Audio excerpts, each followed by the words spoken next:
One of the most exciting things about Nigeria is the National Central Mosque, the place where the president of the Federal Republic of Nigeria comes to pray his Jumat service. While growing as a little boy, I was excited about the Islamic religion and then the whole exuberance, the serenity, the Islam, the peaceful religion and all of that. In short, I prayed at the mosque while I was young. And then it was exciting because I got to fall in love with the Islamic religion. And then today, guys, we are live at the National Central Mosque Abuja to get to interview, to get an interactive moment with the chief imam of this national mosque and to know how the Islamic religion, what are the dangers of Islamic religion, if the Islamic religion is truly the religion of peace, or the chaos will happen in the country caused by major Islams, if truly the Islam is that way or otherwise. I need to hear a story from their end. So guys, we'll be interviewing the chief imam.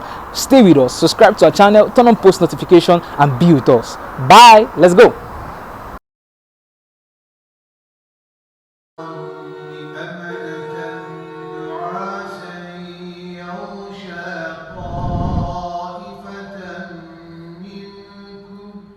Hey guys, and welcome back to my YouTube channel. So I'm here live with Mr. Ibrahim, so Habib Ibrahim. So he's the secretary to the management, the Mushid of National Mosque, Abuja, Nigeria. So I'm here with him, guys. So I just want to get some trivial stuffs about the Islamic religion that most people must have been questioning themselves, but really don't know the authorities to ask to clarify themselves. So this is what we are always out there to do, to help you guys get this info so you can actually be clarified. Okay, sir. So what I'm very inquisitive about basically is one about if you kill someone, you get a virgin reward in heaven. Is a promise from Allah. So please, I want to get what's the idea. Is that so? Does anywhere in the Quran supports that? Not at all. To give you a straight answer, yeah, not at all. There's nothing as such in Islam. It's actually part of those Islamophobic statements from non-Muslims. Okay. Yes, it's part of Islamophobic statement from non-Muslim. Beyond being a secretary to the Mushid, that's an official rank in the mosque here. I'm also an interfaith person, so which means I deal with interreligious dialogue. I'm a member of King Abdulaziz International Institute for Research Center for Dialogue, you understand, Nigeria. So we in that platform we share ideas we rub minds with other faiths, particularly the Abrahamic religion, the Islam, Judaism and Christianity. So at that level, these are part of things we clarify. For those people who still hold this kind of, notions, this kind of belief, those people are actually confined to a very narrow, aspect of Islamic religion. So it is wrong for anybody to believe that when you kill a soul, you will be rewarded. So there's nowhere in the Quran that supports that. Nowhere in the Quran. Okay. So it is actually in the Quran. There's a statement that says in the Quran that whosoever kill his soul, it's just as if he has killed the whole nation. And whosoever saves a soul, it's as if he has saved the entire nation. Yeah. So there's no way. In fact, in the Quran, there's also a statement when even at the point of war, when you happen to conquer your opponent, the person you're waging war against, and eventually that person surrenders sincerely to you, you should forgive. The security of that person now became incumbent on you. You have to accompany that person safely to their destination. You can see how kind they are, peaceful. And in Islamic world, there are some exceptions in war. You don't attack women. You don't attack children. You can imagine this kind of a religion that have exceptions even in the war situations. You understand? Yes. And if you go through Islamic history, you will observe that all those wars that were fought by Prophet Muhammad were actually, defensive as against offensive. He received commandment to defend himself. That was why he did. And in Islam, actually, when you are a Muslim, the first thing you believe is unconditional belief that there is no God but Allah. That unconditionality continues in all aspects of your religion. Whatever you do it sincerely in accordance with the dictate of Allah. So those wars that have been fought by the Prophet when he was alive were totally defensive and not offensive. So nowhere in Islamic tradition that says when you kill, you will be rewarded with whatsoever, let alone a virgin, whatever. Those are Islamophobic statements. Okay. Yeah. So, guys, so that one has been clarified. So, and also, there's this stuff as Christians. Me, I'm a Christian. So, can I come to the mosque on a praying day? How do you guys take it for me to come to the mosque on a praying day just to worship? I don't really know how things are done, but I just want to just follow you guys. I just want to just be part of the process, in as much as I've not gone through those classes to learn about the religion. Am I encouraged on a Friday to join the prayer? Yes, the challenge is that, for you to participate in any worship in Islam, particularly the canonical prayers we observe in Islam, like the 5 daily prayers and even the Jumat prayer you just mentioned. Yeah. There are some rules and regulations that guides that, and there are some conditions you have to meet for you to be able to do that. You cannot worship alongside a Muslim if you are not a Muslim. You cannot worship a Muslim if you are not a Muslim.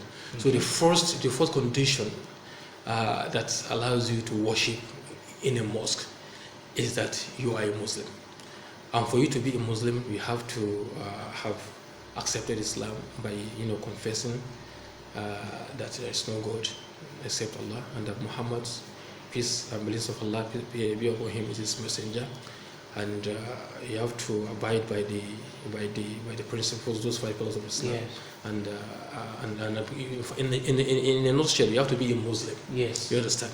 So being a Muslim is another topic for another day. But you have to be a Muslim for you to be able to worship in Islam. So it's not as if it's a way of discrimination or something. No, just a condition that we have to meet for you to be able to do that. Okay. Even other religions to have those criteria. I believe so. Yeah. So basically, I want to ask this question: do you, as a Muslim, generally, can you say Muslims do not have any issue? What's Muslim stance towards Christian, and then their belief towards Christ, Jesus before God? What's your belief towards that? As a Muslim, aside the 5 pillars of Islam that I tried to mention earlier, the testament of testimony, praying 5 times a day, fasting the month of Ramadan, paying zakat and going to Hajj. We also have another aspect which we call 6 article of faith in Islam. Those 6 articles of faith, one of them is you have to believe in all prophets that are sent by Allah, and also the heavenly revelations. Okay. So as a Muslim, we believe that Jesus Christ, peace and blessings of Allah be upon him, is one of the greatest prophets. It's one of the greatest prophets of Allah. So it is compulsory on every Muslim to believe in Prophet Isa. We call him Isa as Jesus Christ, alayhi salam. And as a matter of fact, aside from Christianity, there is no any religion. In fact, it's not even every Christian. There is no any other religion that makes it compulsory as an article of faith to believe in Jesus Christ except Islam. You understand? So that is it. So we believe in him, and when you would observe when I mention his name, I say peace and blessings of Allah be upon him. We say so to all the prophets of Allah. We believe in his miraculous birth. He was birthed by Virgin Mary. He believes he performs miracles when he performs miracles. You understand by the will of Allah. He believes he raised the dead by the will of Allah. We believe he heals the born, lepers and blind, by the wills of God. Basically, Muslims believe in the miracles of Christ. We believe in miracles of Christ. The only difference, the only difference maybe might be in the fact that we believe he didn't do it by himself. Okay, he did it by the intervention of but God made him do it. Yeah. Even Christians. So it's one of the greatest prophet of Allah, that every Muslim is an article of faith in Islam, that you have to believe in him. That's really awesome. I mean, I never knew about this before. I never knew that the Muslims believe in-depthly in the miracles of Christ and also in the revelations of Christ. And we believe he's still coming back to this earth. It's to fulfill his mission. Though the mission is fulfilling might be different from what other religions would hold about him. But we also believe, we equally believe he's coming back. That's awesome. So we don't believe he was killed. He was crucified on the cross of Calvary. We don't hold that belief. We don't hold the belief that he was resurrected. You understand? So those are some little aspects that might differentiate us from the Christian. The Islam don't believe that Christ resurrected. We don't even believe he died in the first place. Okay. Let alone getting resurrected. So since you don't believe he died, what happened to him? We believe he was raised to the heaven by Allah. He ascended to the heaven. Is there any Quranic backup to that? Yes, there's a verse in the Quran, specifically on that. In Quran, Hadith chapter 3, I guess, where Allah says, and the statement that we killed Jesus, that is Isa, the son of Mary. He was not killed, nor was he crucified. You understand? But we made it appear to them that way. You understand? And those who speak about him are actually in doubt of that situation, that occurred, that incident. So they didn't kill him, but what God did was he raised him to himself. So we believe Jesus Christ ascended to the heaven in human form, not in spirit. Yes. Yeah. So that's Islamic. That's very awesome. That's Islamic belief. Last question. Yeah. What does the Muslim believe in hell and hellfire and heaven? He believe that there's hellfire and he believe that there's heaven. Yes. And then a last day will come where everyone will be judged according to what they did. Exactly. The Islam believes in. We believe so. And as part of it, there's a verse also in the Quran that says that will provide to you this answer about accountability on the day of judgment. That's the verse that says, whosoever performs an act, yes, an action, an atom weight of action that is good, would be judged, will be accountable for that. And if you perform an atom weight of evil on this earth, you will be judged on that on the day of resurrection. So you can say, no matter how trivial the action you take on this earth, that's the day you are going to be accounted for. And the Quran is replete with a lot of verses that speaks about the day of judgment.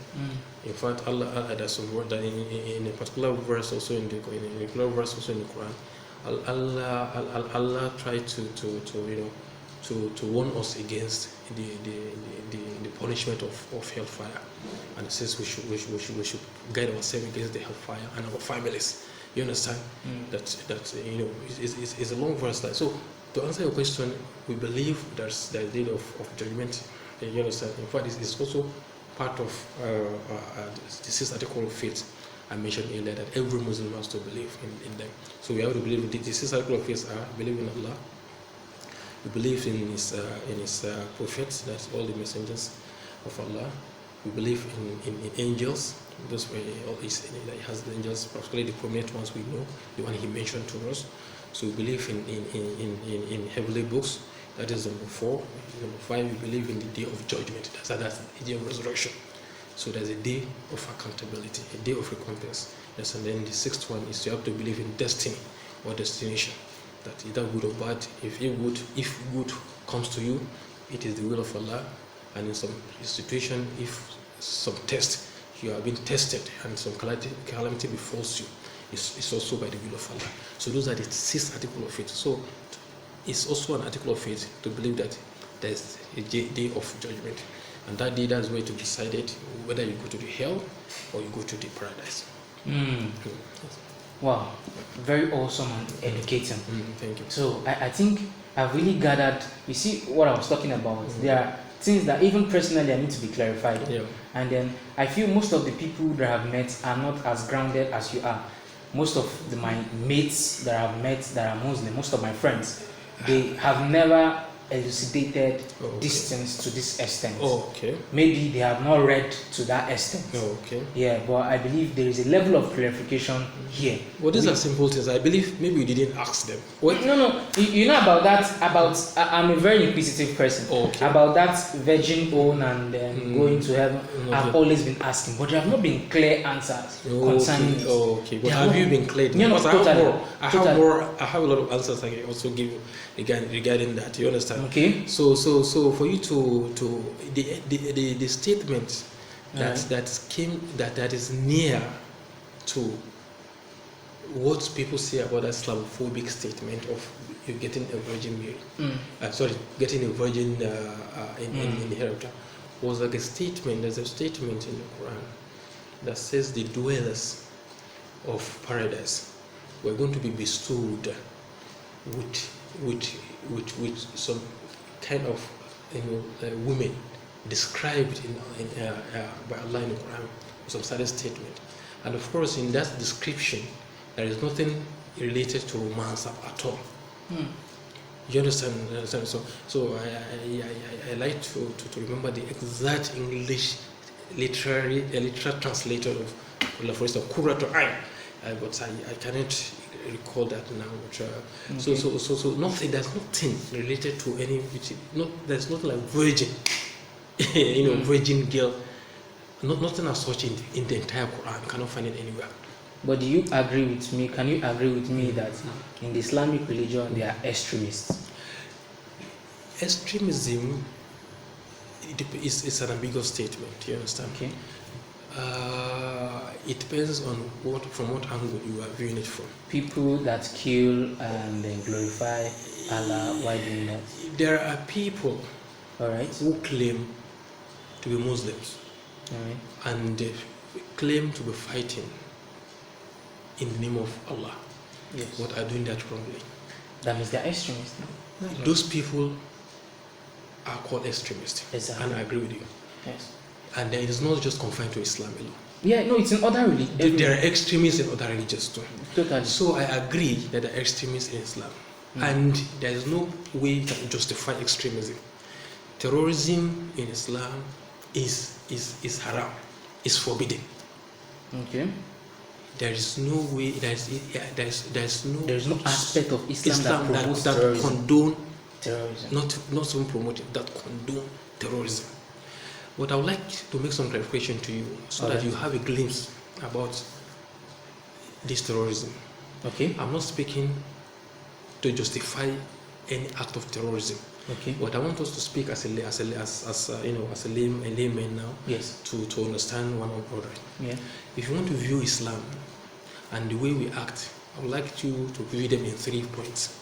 Okay. There are some facts that I would like you to Google them. You understand? Okay. So that you will be able to understand how best Islam is. Okay. In terms of being peaceful. All right. You know, the name of Islam is derived from the word salam, which means peace. That is what is the religion of peace. That's what the definition of Islam, religion of peace. And that is not just a mere proclamation or mere statement. In its practical terms, you understand, Islam is a peaceful religion. But for you to see this in practice, you have to view it from 3 points. You look at nations where Muslims are majority. You understand? Where Muslims are majority, but those Muslims are majority, but those Muslims are not influenced by any external force, power, or any Western power. That is one. You look at countries where Muslims are minority and other religions are majority. You understand? I'm going to give you examples. I'm coming back to that. Then you look like other area where Muslims are majority actually, but are influenced in one way or the other by some external forces, or let me say the Western influence or power. For instance, the first category I mentioned. If I ask today, which country has the highest number of Muslims in the world? You might not be able to answer me. A majority of non-Muslims would fail this answer. But let me ask you quickly, if you can provide an answer, since you are someone who socializes a lot. Quickly, which country do you think? Mecca. Mecca. Okay. Can you? Iran. How about Mecca, Iran, or Iraq?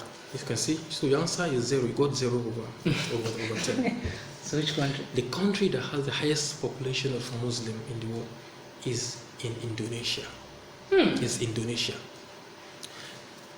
Indonesia, the Muslim population in Indonesia is equal to Muslims in Saudi Arabia, Iraq, Iran, Kuwait combined. Go and Google it and see if what I'm saying is true or otherwise. But it's surprising that you don't even know, because they are not in the spotlight, they are not in the news, because they are not in they don't perpetrate acts of terrorism there. Ordinarily, if Islam were to be religious of horror, religious of terrorism, that place should have been the center of terrorism. That should be the center of terrorism, and it would have been noticed by everybody. But this question asks 100 non-Muslim, you hardly find 80 that's going to get the answer correctly. So that is the first category. Islam is the majority Muslim, and go and read history of how Islam get to that Indonesia. It was done by sword. No any jihadist conquered Indonesia.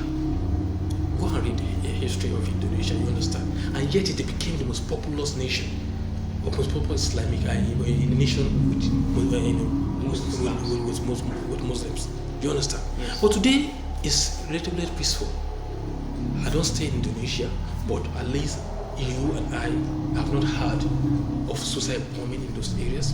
You have not heard of acts of terror or terrorism in those areas. So that's a typical example of one aspect where you view Islam. So they are role model to the world. Now that is fourth category. Because of what they are not influenced by any they don't have any conflict with any world power. No any bomb is being thrown at them. They are not in whatever conflict with those powers, those mighty nations. That's just my own opinion too. So the second category that I mentioned, that there's those countries where there are minority, we have a minority of Muslims there. So look at the way they behave. Let me say, for instance, the United States of America is one of the most populous nations in the world, and Muslims there are minority. Go and do research on this. Google it.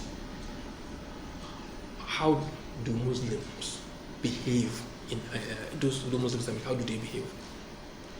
They have the lowest crime rate. They have the lowest alcoholism. They have whatever good thing you may think of. They are rated high. They are role models to the world. Those Muslims in America too. You don't see them engage in terrorism. You don't see them engage in act of immorality and all that. So that's another aspect. You can also view Islam through their prism. Then the third category, which I would like to mention briefly because of time, is those countries, particularly in the Middle East. You understand? Yeah. Where we have a lot of Muslims. Muslims are the majority there. But in one way or the other, are engaged in some dispute or conflict with some mighty nations. whereby it results in those nations attacking them in one way or the other. You understand? Sometimes ago I read, I listened actually to a video where an American was saying that almost 60 or 80% of drones or those missiles that are sent to Iraq do not actually hit the target, but actually hit innocent civilians over there. What am I saying? Those who become victims of those missiles that have been sent to those areas, majority of them are innocent people, not those extremist groups.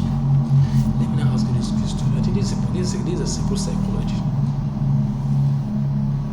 If today you are alive, you are living happily with your family, and all of a sudden your family disappears, not as a result of natural disaster, but as a result of an artificial impact, an artificial havoc that was wreaked on that family. How do you feel? So some days ago, I also watched a video. So it's an Hausa version. A boy he was a victim of Boko Haram in Borno. He was being interviewed that what would you like? What is your greatest wish when you grow up? And he said his greatest wish when he grows up is to avenge the death of his parent. Is to become a soldier so that he can kill the Boko Harams. A small boy. You consider that because it is a simple psychology, but someone who experiences such definitely will wish that one day he retaliates that thing that happens to him. So if the mistake now we are having today and what we see in media is that the focus of the media is now on this category, this third category set of Muslims. That's where they derive they derive their sources, they derive their information about Islam, which is wrong. Do you get what I'm saying? I'm not saying these are the reasons why we have terrorists, but I want to believe these might be part of the reasons why you feel that those countries are experiencing unrest, and that is why maybe the terrorism are increasing day by day. But you agree with me, just like you said earlier, there are black sheep in every entity, in every circle. So no religion, including even idol worship, condones violence. This is just a clear, not let alone a religion of peace. So I just like to take a detour a little so that you can understand this. Yeah, thank you. That's really awesome. It's really an awesome time with you, sir. And I'm so impressed. I'm so excited for giving us your time and also giving us audience and